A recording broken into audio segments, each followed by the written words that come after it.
갭 투자의 성지에 대해서 말씀드려 보도록 하겠습니다.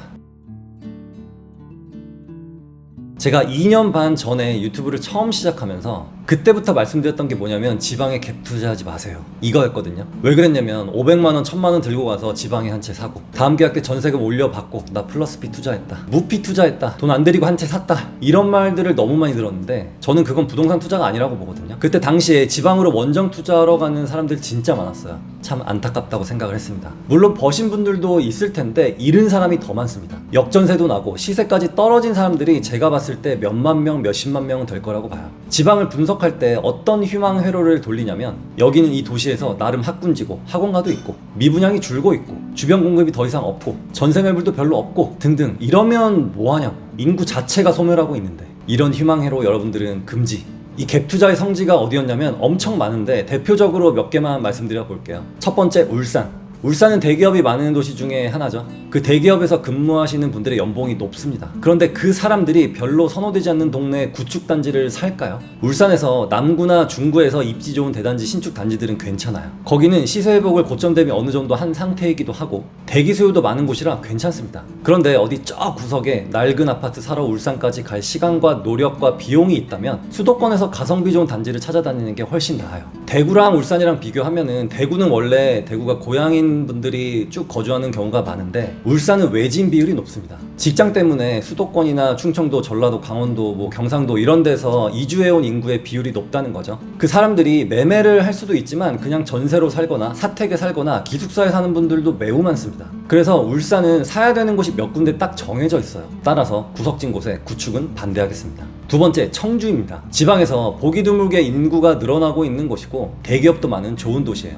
그 대기업 임직원들이 연봉이 높거든요. 그런 사람들이 어디를 살지를 한번 봐야 됩니다. 대표적으로 지웰시티가 있는데 거기와 비슷한 수준의 단지들은 저는 괜찮다고 보거든요. 인프라도 좋고 생활 편의성도 좋고 나름 학군도 있는 좋은 곳은 좋습니다. 그런데 아파트 하나를 볼게요. 가땡 주공 2단지 현재 매매가가 2억, 전세가가 1억 8천, 그러니까 2천만 원 있으면 살 수 있는 거죠. 문제는 7년 전에 시세가 2억이었어요 7년 대비 전혀 오르지 않았다는 겁니다. 이게 좋다 나쁘다가 아니고요, 한번 여러분들 스스로 잘 생각해 보셨으면 합니다. 세 번째, 대전입니다. 갭 투자가 많이 일어나고 있는 아파트 몇 개가 있어요. 그 중에 하나를 볼게요. 버드땡 마을 1단지 매매가 2억 7천, 전세가 2억 1천, 6천만 원만 있으면 살 수 있습니다. 매력적인가요? 정확히 7년 전에 2억이었거든요 7년 동안 7천만 원 오른 겁니다. 구성남에 있는 진로 아파트가 7년 전에 3억이었거든요 현재는 5억 3천이에요 과거 버드땡 마을과 진로가 3천만 원 차이였는데 지금은 2억 6천 차이로 벌어진 거죠. 대전은 인구 유출이 심한 도시 중에 하나인데요, 이유는 바로 청주와 세종의 일자리가 늘어나고 있기 때문입니다. 그쪽으로 인구가 지속적으로 이동하고 있어요. 대전도 울산과 마찬가지로 사실 몇 군데 딱 정해져 있습니다. 압도적인 학군지 또는 그곳과 가까운 곳. 대전의 크로바 아파트는 92년도에 지어졌음에도 불구하고 대전의 대장자리를 쭉 유지해왔습니다. 이유는 학군 때문이죠. 크로바 아파트보다 한 단계 아래급지인데 신축이라면 그래도 괜찮아요. 하지만 많이 아래급지인데 구축이라면 얘기는 달라집니다. 그런 것들을 보면은 신축이랑 시세 차이가 굉장히 많이 나거든요. 서울과 경기도는 신축, 준신축, 재건축, 구축 이런 단지들이 시세가 촘촘하게 붙어있는데 반해 지방은 그렇지가 않습니다.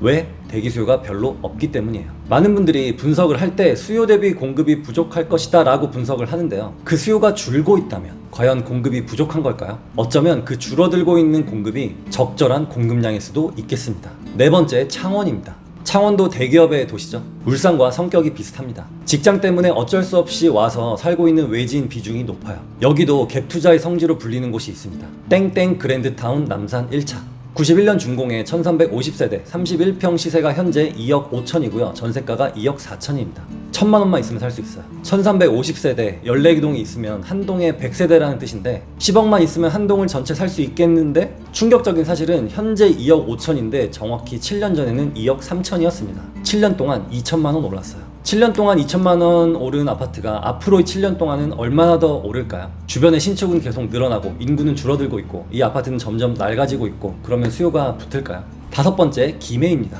김해는 부산과 붙어 있지만 부산과는 완전히 달라요. 대표적인 단지를 볼게요. 젤땡마을 부영 1단지 20평 단일 평수로 되어 있고요. 매매가 9천만원, 전세가 8,500만원, 500만원만 있으면 살 수 있습니다.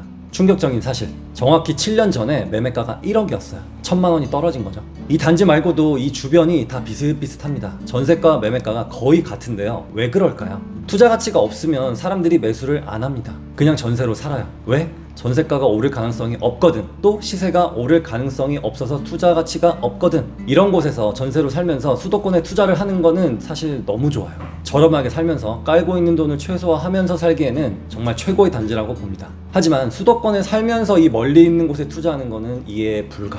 제 영상을 보시는 분들은 이런 실수는 안 하시길 바랍니다. 근데 안타까운 사실이 하나 있거든요. 지방 원정 투자를 하시는 사람들은 제 채널을 안 본다는 게 문제입니다. 왜냐면 자기가 가고 있는 방향이 잘못되었다는 걸 인정하기가 싫거든요. 그동안 해온 공부들이 쓸모 없었다는 게 너무 억울한 거죠. 그런데 억울해할 필요 없습니다. 지방 공부를 많이 했다면 그만큼 실력이 많이 자랐다는 거고, 그 실력을 그대로 수도권에 적용시키면 됩니다. 내 상황을 빨리 인식하고 인정하고 전환해서 행동으로 옮기는 게 진짜 용기 있는 사람이라고 생각합니다. 그리고 그분들은 성공할 가능성이 높겠죠. 솔직하게 흔들리는 꼬리를 가진 똑똑한 강아지처럼 똑똑한 여러분들이 되기를 응원합니다. 감사합니다.